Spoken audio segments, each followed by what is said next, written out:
그렇게 되면 이제 기관 입장에서는 또 빠지니까 자기네들이 매물을 더 내놓게 되고, 그럼 그게 빠지면 담보 가치가 떨어지는 거죠. 지금 같은 경우는 투자의 패턴은 확실하게 바뀝니다. 실적이 뒷받침이 되는 기업인지 잘 판단해서 결정을 해야 되겠군요.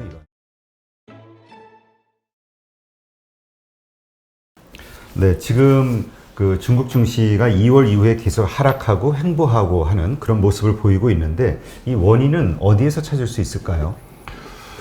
일단은 제가 볼 때는 뭐 글로벌 증시하고 중국도 이미 외국인이 들어와 있는 같이 움직여요. 같이 움직이는데 이제 섹터별로 놓고 보면은 중국이 크게 충격받는 부분이 있어요. 그래서 그게 미국과 똑같이 테크주. 그다음에 그 사이에 주가가 많이 올라갔던 예를 들어 마오타이 같은 그런 이제 소비 대표주. 그다음에 이제 전기차니 뭐니 이렇게 해가지고 거기 들어갔던 소재주, 이런 회사들의 주가들이 거의 뭐 고점 대비 한 40%씩 이제 빠진 거죠. 근데 이제 이거를 좀 안을 자세히 보면 이 중국도 지금 변화가 생긴 것이 뭐냐면, 이 작년 같은 경우에 가장 잘한 펀드 매니저의 펀드 수익률이 152%가 그랬었어요. 펀드 수익률이. 펀드 수익률이 그 높은 거네요. 뭐 높은 정도가 아니라 세계 1등이라고 봐야죠. 네. 그래서 이제 그러다가 보니까 펀드에 돈이 무지하게 몰렸고, 그래서 이게 펀드의 수익률이 어떻게 그렇게 높아졌냐, 그냥 상식선에서 개별 종목을 사도 그렇게 올라가기 어려운데. 그렇죠. 그게 뭐냐면 이제 서로가 주식을 사게 된 A 펀드, B 펀드들이 수익률이 좋으니까 돈은 계속 몰리고, 펀드는 돈이 들어오면 바로 사야 되니까 종목을 사는데, 어떻게 마오타이가 이게 백주회사가 중국에서 제일 큰 은행, 세계에서 제일 큰 은행보다 시가총액이 더 크냐는 것이, 펀드에서 짜놓은 이 포트폴리오 종목 안에 뭐 기관이 모든 종목 살 수 없으니까 그 종목을 A 펀드가 샀는데 그 블루칩에 관해서는 거의 포트폴리오가 비슷해요. 그러다 보니까 펀드에 돈이 들어오면 A가 마오타이를 사면 B도 돈 들어오면 마오타이를 또 사다 보니까 이렇게 계속 가격을 올렸군요. 그래서 그게 중국말로 바오투안이라고 그러는데, 기관들이 때로 몰려가지고 특정한 종목들을 산 거예요. 그게 이제 기관이 좋아하는 한 5, 60개 종목들이 이 자금의 힘으로 엄청나게 올랐고, 거기에 이제 수많은 스토리텔링이 붙은 거죠. 근데 이제 문제가 뭐가 생겼냐면, 아까 말씀드렸던 이제 구정 전후를 통해서 자금 시장에 변화가 생기니까 일부 기관이 이제 그 사이 난 100%, 150%를 먹었으니까 이 이익 실현을 한 거죠. 그래서 한 놈이 파니까 나머지는 계속 나도 갖고 있다가 보면 이게 터질 수가 있겠구나. 그래서 같이 팔았는데 그렇거든요. 기관들이 서로가 손실을 줄이려고 경쟁적으로 내다 판 거. 그게 지금 이제 중국의 그 한국 분들도 많이 가지고 있던 블루칩들이 주가가 순식간에 속나간 중요한 이유가 하나고, 또 하나가 뭐가 있냐면, 이게 우리로 쳤을 때 주식 담보 대출이에요. 그래서 뭐 최근 1년 반 동안 주가가 계속 올라갔기 때문에 그 대주주들도 이제 자기 주식을 담보로 맡기고 돈을 빌려갖고 이제 그 투자도 했고, 또 개인들도 이제 돈이 큰 사람들의 경우는 이 레버리지를 일으킨 거죠. 주식을 담보로 해서 이제 돈 빌려가지고 이제 투자를 했는데, 문제가 그 큰 손들이기 때문에 시장에 있는 작은 잡주를 사기가 어렵잖아요. 그렇죠. 그래서 기관들이 많이 사는 종목을 그걸 따라가서 사서 수익을 냈는데, 문제는 거기에 이제 로스컷이 걸리는 겁니다. 기관들이 손실을 줄이기 위해서 로스컷을 했는데, 금융기관에 내가 담보로 맡긴 그 주식이 담보 비율이 있단 말이에요. 130%, 140%. 뭐 그렇게 되면 대략 한 17%, 23% 정도 주가가 빠지면 금융기관은 담보 가치를 안정화하기 위해서 그걸 반대 매매를 해야 돼요. 그렇죠. 근데 이제 기관들이 그렇게 서로 경쟁적으로 팔다가 17%가 이제 넘어가는 주가 하락이 생기면 그날 바로 담보대출에 상환이 들어오게 되는 거죠. 그럴 때 이제 그런 신용 같은 경우는, 담보 같은 경우는 그날 바로 자금을 회수해야 되기 때문에 하한가로 주문을 하게 돼요. 그러니까 이게 17% 빠졌으면 바로 10%가 더 빠져버리는 거죠. 그렇게 되면 이제 기관 입장에서는 또 빠지니까 자기네들이 매물을 더 내놓게 되고, 그럼 그게 빠지면 담보 가치가 17%에서 바로 27%로 떨어지는 거죠. 그러면 또 반대 매매를 또 하한가로 내야 되고, 그렇게 해서 순식간에 30%, 40% 떨어진 게 최근에 보여지는 이제 중국 시장의 하락. 그 이유는 거기 있다고 봐야 돼요. 그 지금 뭐 거의 폭락하다시피 여러 날 동안 계속 떨어져 왔잖아요. 그게 바로 지금 말씀하신 이런 요소들 때문에 그 메커니즘 때문에 그렇습니다. 그러니까 지금 이런 것이 그 중국에 대한 긴축 우려 이런 것이 같이 맞물리면서 이게 전체 우리도 막 한국 시장과 같이 흔들렸잖아요.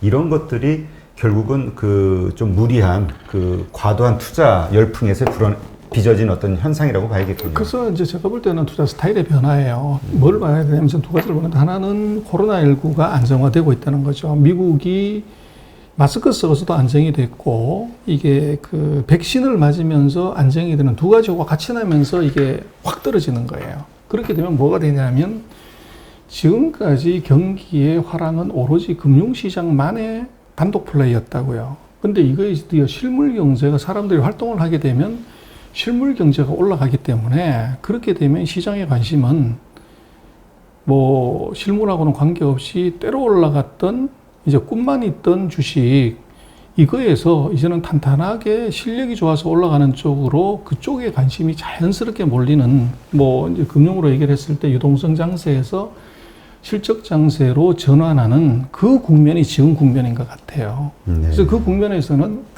이제 위험스러운 게 세 가지죠. 첫 번째는 기관들이 그 사이에 많이 사가지고 올렸던 종목들 이건 기관에 이제 폭탄을 맞을 수 있는 위험이 있고 두 번째는 이게 PR이 너무 높은 종목. 근데 PR이 높다는 것이 성장성이 PR이 100이다 그러면 이론상으로는 순이익 증가율이 100% 나오면 그건 메이크 센스예요.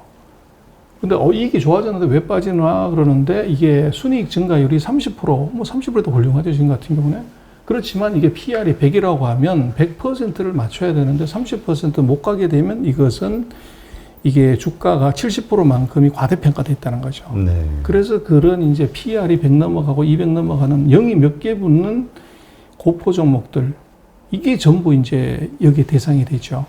그리고 이익은 좋아지지만 아까 말씀드린 것처럼 시장의 기대보다 못 미치는 이익을 내는 회사 이 세 가지가 이게 이제 버블이 꺼지는 과정 그리고 반대로 뭐 철강이니 무슨 이제 전통산업 이런 회사들의 지금 주가들이 계속 올라간다고요. 그래서 이건 전형적인 실적 장세의 전형적인 패턴이고 두 개가 이렇게 크로스오버하는 과정에서 이 주가 하락 이제 이렇게 봐야 될 것 같고 이게 뭐 주가가 빠지게 되면 이제 대폭락 사태로 가는 것 아니냐 다시 위기로 가는 그런 말들이 막 넘치는데 제가 볼 때는 경기가 100년 만에 최악이 됐다가 다시 이제 회복하는 단계에서 다시 대폭락이 나온다? 이건 정부도 자시할 수 없고 실물 경기가 회복이 되면 그것은 대폭락이 나올 수가 없어요. 근데 이제 우리는 자꾸 이제 특히 개미들 같은 경우는 그 주가 변동성을 갖고 세상을 보게 되는 그런 이제 오류가 있기 때문에 그렇게 보는 것이고 그래서 지금 같은 경우는 투자의 패턴이 확실하게 바뀐다. 그래서 그 변화가 있고 이제 정말로 이게 정부가 경기 부양책을 써서 이게 경기가 좋아지는 섹터 종목적으로 매기는 확 몰려가고 이제는 점점 중요해지는 것이 뭐 앞으로 뭘 하겠다 무슨 뭐 이게 로켓을 쏘아 올리겠다 무슨 꿈의 배터리를 만들겠다 이게 아니고 정말로 이익 얼마니? 이제 재무제표를 중시하는 최근 1년 반 동안은 재무제표는 가라. 그거 필요 없어. 살아남기만 하면 돼. 그리고 꿈이 있어 없어 하는 것으로 갔지만 이제는 그거 다 버려야 된다. 그래서 이 back to the basic, back to the earning, back to the valuation. 그게 핵심인 것 같아요. 네. 지금 이제까지 뭐 언택트 준이 기술주들의 어떤 그것들이 그 스토리, 미래에 대한 성장 스토리만 있으면 전부 인정을 받았잖아요. 근데 이제 이러한 것들이 앞으로는 실적을 내지 못한다면은 그 중국에서 지금 버블이 거치는 그런 과정이 다른 나라에서도 일어날 수 있다 이렇게 볼 수 있겠네요. 그렇습니다. 이미 미국에서 먼저 시작이 됐죠. 그렇죠. 그래서 미국의 기술주가 가장 먼저 하락을 하는 이유가 그것이 꿈이 없냐 그건 아니죠. 뭐 그래서 그게 어닝이 못 받치는데 대신 뭐 주식이라는 게 미인 투표라고 그러거든요.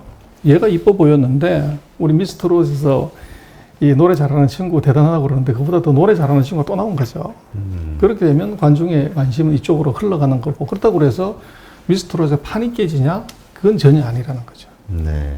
그렇다면 지금 한국에서 이제 투자한 그 투자자들이 많이 있는데 사실 그동안 수익률이 좋다 이렇게 좀 안심하고 있었던 분들이 있었는데 요즘 확 깎여버렸거든요. 오히려 마이너스로 전환되는 분들도 막 생기고 있고 어떻게 해야 될까요? 이건 매도해야 되나요? 아니면 글쎄 버텨야 그것은 되나요? 뭐 그 PB분하고 상의를 하셔야 될 것 같고 사고 팔고 하는 것은 그 선택은 이제 본인이 알아서 해야 되는데 그 시장의 기조가 바뀌었다는 것, 그래서 전체적인 스타일은 아마도 이제 테크에서 이 사이클 쪽으로 바뀐다는 것은 분명한 트렌드고, 그 다음에 이제 테크도 다 죽냐? 그건 아닌 것 같고요.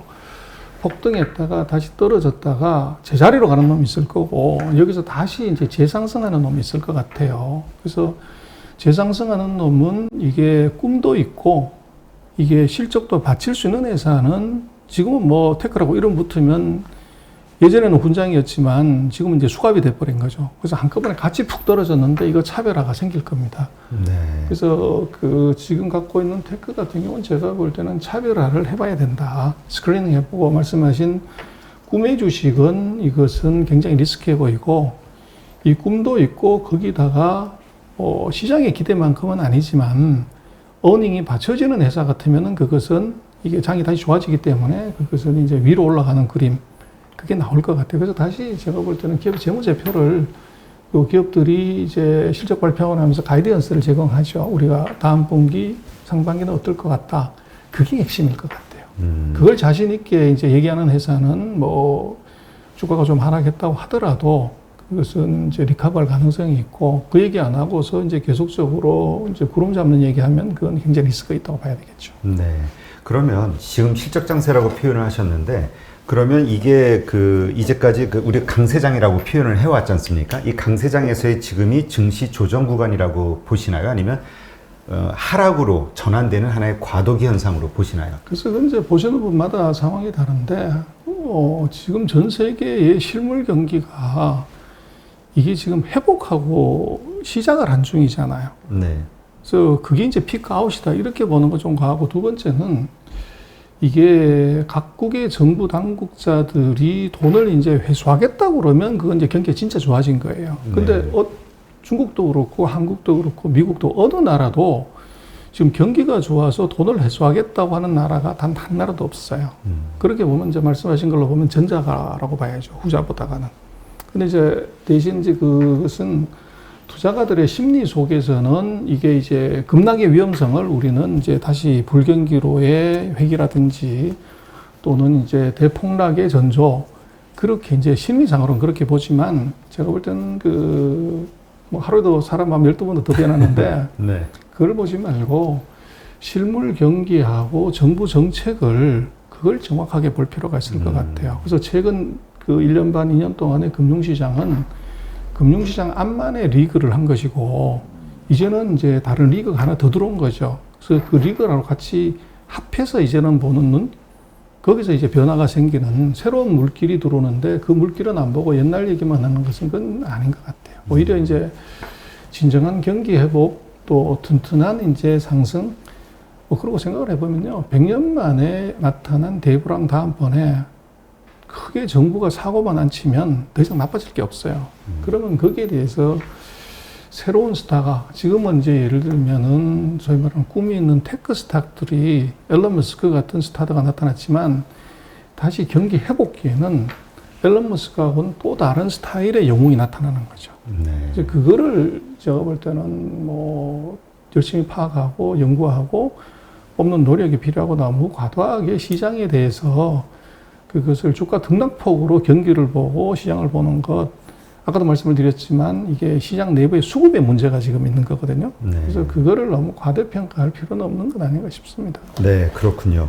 그러면 지금 이제 지금 본인이 가지고 있는 주식이 지금 말씀하신 대로 그 뭐라 그럴까요? 그 실적이 뒷받침이 되는 기업인지 아니면 정말 그 꿈만 가지고 있는 기업인지를 잘 판단해서 결정을 해야 되겠군요. 이건 그 그렇죠. 시점이 왔군요. 그렇죠. 네, 이건 뭐 근데 중국만이 아니라 한국 투자자도 마찬가지고 그렇습니다. 미국에 투자한 투자자들도 예. 마찬가지.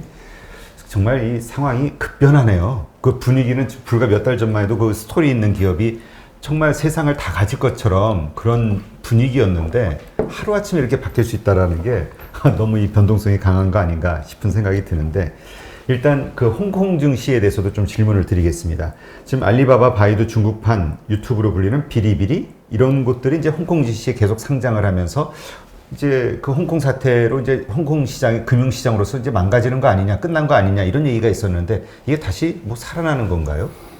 금년 들어서 전 세계 주가 중에서 홍콩이 제일 좋았죠. 그 주가가 작년 4분기부터 시작을 해서 홍콩이 굉장히 좋았고 연초에도 굉장히 좋았다가 최근에 이제 급락을 하는데 이제 그것의 배경은 중국 본토예요. 그래서 중국이 이제 미국에 상장된 중국 기업들을 퇴출시키겠다. 이제 거기에 맞불을 놓은 것은 퇴출해서 와라. 홍콩으로. 그래서 홍콩을 이제 미국에서 퇴출하는 기업들의 그 재상장의 메카로 만들려고 하는 게 이제 중국의 전략이고, 그러고 이제 홍콩은 똑같은 주식에 A 주식하고 H 주식이 같이 상장된 게 많아요, 중국은.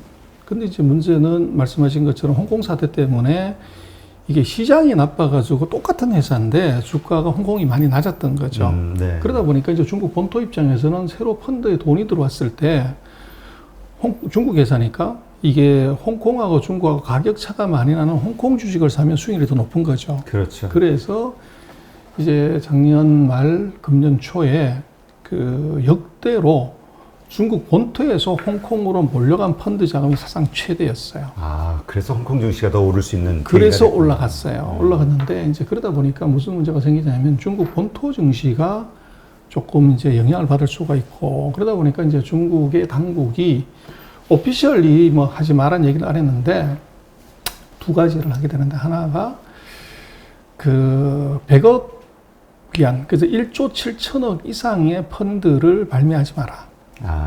이제 이 가이드라인이 하나 나왔고, 그래서 이제 중국 증시가 상대적으로 조정을 받았던 단초가 바로 그거예요. 그리고 이제 두 번째는 그 대놓고 얘기는 안 했지만 이제 홍콩에 대한 과도한 투자를 좀 자제를 했으면 좋겠다. 이제 이런 언지를 이제 창구 제도를 사실 한 거죠. 그러면서 이제 홍콩에서 중국 본토에서 홍콩으로 넘어가는 자금들이 이게 휙 줄면서, 그리고 이제 그 사이에 또 미국하고 관계 때문에 홍콩이 뭐 여러 가지 문제가 이제 미국이 협박을 한 게 있어서, 그래서 이게 홍콩으로 들어갔던 자금의 유입 축소가 이게 홍콩 증시의 속락의 제일 중요한 이유가 됐고, 그리고 지금 이제 말씀하신 중국의 인터넷 기업들이 전부 미국에 상장돼 있다가 이게 전부 홍콩으로 대거 지금 상장을 해요. 그러다 보니까 오버행 이슈가 있어요. 그래서 너무 많은 물량을 단기간에 공급하기 때문에 이게 자금이 그리로 빨려 들어가는 효과가 있는 거죠. 네. 그래서 최근에 보면 이제 바이두라든지 뭐 이런 회사들이 상장을 했는데 뭐 우리 말로 하는 따상이 안 되고 그날 이제 마이너스가 나오는 이유는 바로 그 이유가 있는 겁니다.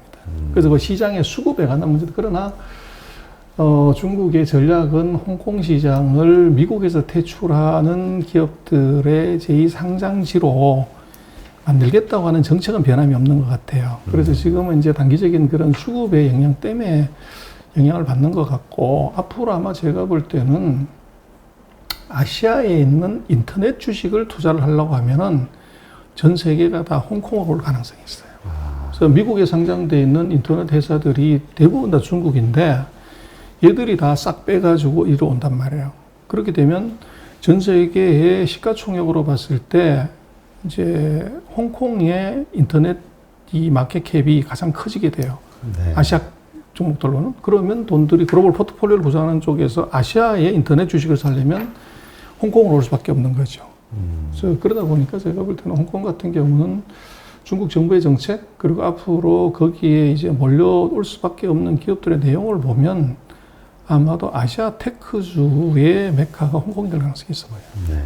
앞으로 우리가 홍콩 증시도 좀 주의 깊게 봐야 될 이유가 되겠네요. 그렇습니다. 근데 이게 하나 궁금한 게, 그 미국에서 이제 재상장된 게 이제 퇴출돼서 이쪽으로 오잖아요. 그럼 기존에 가지고 있던 주주들은 어떻게 되는 거예요? 이쪽에서 거래가 되는 건가요? 홍콩에서?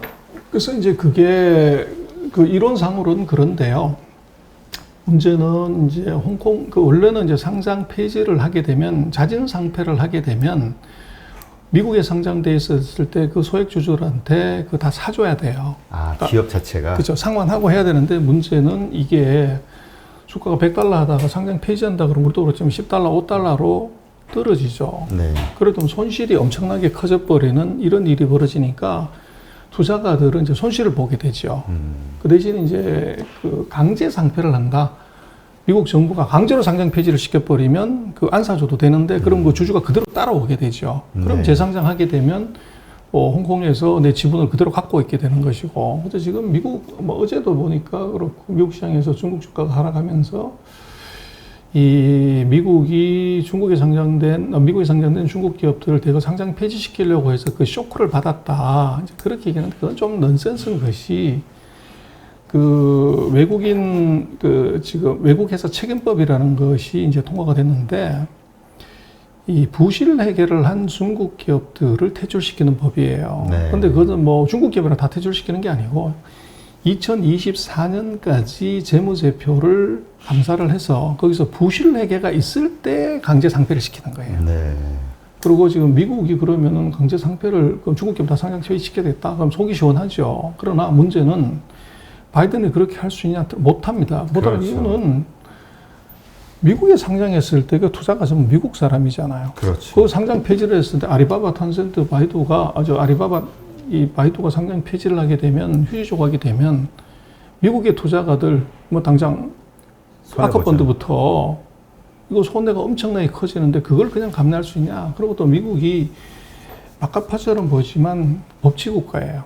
룰에 맞아야 상장 폐지시키는 것이지 그걸 그냥 뭐 지금 언론에 나오는 것은 그건 전혀 아니고. 그래서 제가 볼 때는 그 중국 기업들의 상장 폐지를 한국에서 언론에 나오는 것처럼 그렇게 과도하게 해석하면 안 된다. 그래서 부실 해결을 한 기업들도 그것도 2024년 3년 뒤에 상장 폐지 여부를 결정하는 것이 지금 영향받는 건 전혀 지금 분식 결산해도 상장 폐지시킬 방법이 없어요. 네. 그러니까 지금 이것도 일단 결국 그때 가봐야 되는 거고 안 될 가능성이 사실은 현상적으로는 더 높은 걸로 봐야 되겠네요. 그렇죠. 근데 이제 중국이 이제 의도적으로 상장 폐지하고 와라 이런 회사들이 있어요. 예를 들면 SMIC가 대표적인 경우예요. 그래서 반도체 회사는 게 원래 이 미국에 상장이 돼 있었죠. 거기서 자기가 알아서 상장 폐지를 하고 들어온 거예요. 그래서 뭐 그런 경우는 있지만 그거는 이제 정부의 입김이 강했던 거 보통의 민간의 기업은 뭐 정부가 그렇게 입김을 넣을 이유가 없죠. 그래서 그렇게 자진상폐하고 이제 뭐 투자가들한테 큰 손실을 주면서 올 기업들은 아마 그렇게 많지 않을 것 같아요. 네. 하여튼 지금 이러한 것들 때문에 뭐 장이 흔들리는 여러 가지 그 이유로 지금 이제 불거지는 거 보면은 지금 장이 약세장은 좀 약세장인 것 같아요. 전에는 그러니까 호재가 나와도 안 먹히고 전에는 악재가 막 쏟아져도 작년만 해도 막 계속 올라갔잖아요. 그 시장 흐름이 바뀌니까 이제는 여기저기서 이런 그 좀 불리한 이유들을 좀 대면서 이 하락의 이유를 찾는 게 아닌가.